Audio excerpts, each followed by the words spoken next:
Good morning, everyone. Welcome back to the channel. Today we're going to talk about the roots of racism in America and the 2024 election's role in white supremacy. Racism in America didn't just appear out of nowhere. It was built into the foundation of this country. From the very first enslaved Africans arriving in the 16th and 17th centuries to the election of 2024, white supremacy has been the defining force behind policy, economics, and power in the United States. And yet, time and time again, white Americans have voted against their own best self-interest, not for economic prosperity, not for social progress, but to maintain a system that keeps them feeling superior, even as it destroys their future.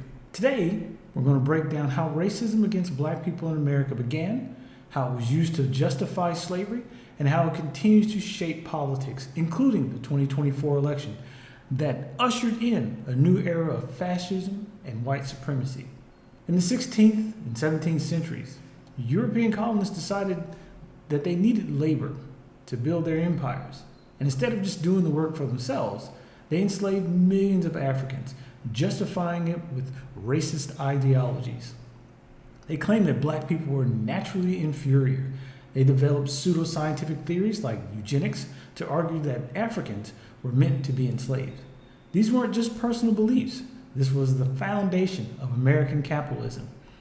Enslaved black labor built the American economy, literally, from the cotton fields to Wall Street, from railroads to the banking system. America's wealth was created on the backs of black people. White Americans weren't just complicit in this system. They benefited from it. And even after slavery was abolished, they made sure to maintain their superiority by any means necessary.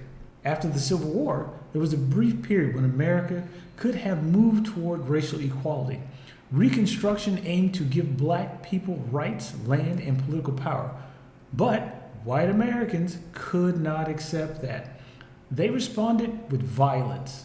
The Ku Klux Klan was formed. Jim Crow laws were introduced to legally segregate black people from every aspect of society.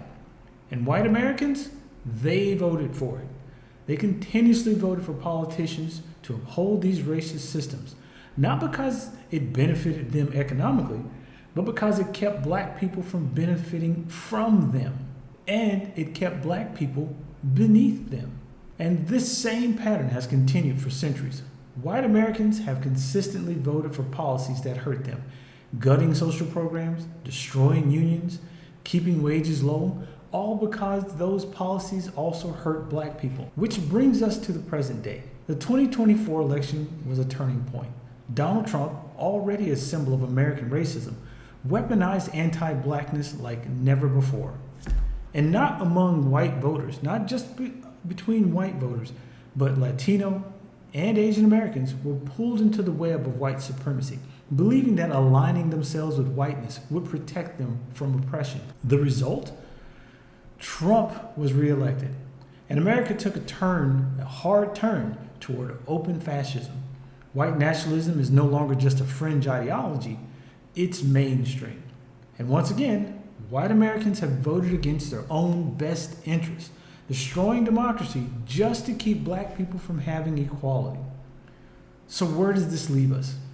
Black people in America have always had to fight for their rights and the rights of others, not just against the government, but against white electorates that sees racial hierarchy as more important than their own freedom.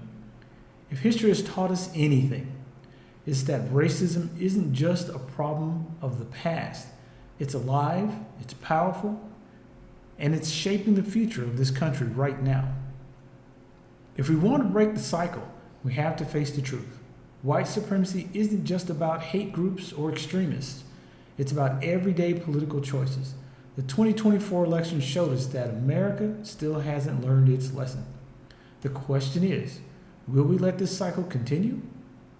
Or will we finally demand real change? This is a fight for the future. Stay informed, stay engaged, and most importantly, don't let history repeat itself.